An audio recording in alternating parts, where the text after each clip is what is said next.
Now to your top 10 headlines in just 2 minutes. This video was taken during a water rescue on Steelhead Creek near Northgate. Sacramento Fire says 2 people were trapped inside this makeshift shelter with their dog. The department says it's important to be aware of how fast even small bodies of water can rise. 3 homes were evacuated on Ben Taylor Road in Colfax after a mudslide. No one was injured, but CAL FIRE says the slides caused major damage to the homes there. It's unclear how soon people who live there will be able to move back in, if at all. A 47-year-old grandmother is now facing charges after an infant under her care was found crawling across a street in Modesto. She was watching 2 other young children at the time. A driver pulled over, called 911, and stayed with the baby until officers arrived. They found drugs inside the home. She was arrested on suspicion of child abuse and possession charges.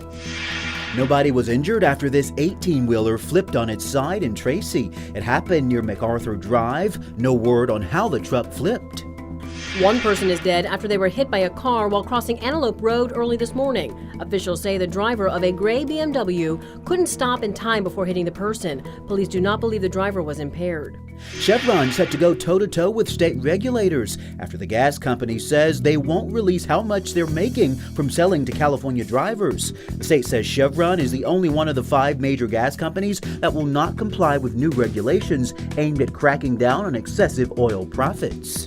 President Biden was in Southern California today to announce an executive order aimed at increasing background checks for gun buyers. He did so while visiting Monterey Park, where nearly a dozen people were gunned down at a Lunar New Year celebration earlier this year.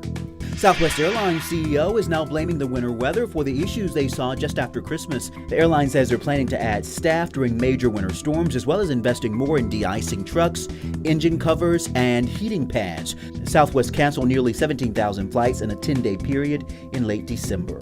A new study finds for the first time since 1987, more vinyl records were sold in the U.S. than CDs. More than 40 million records were sold in the U.S. last year, worth more than $1 billion in sales.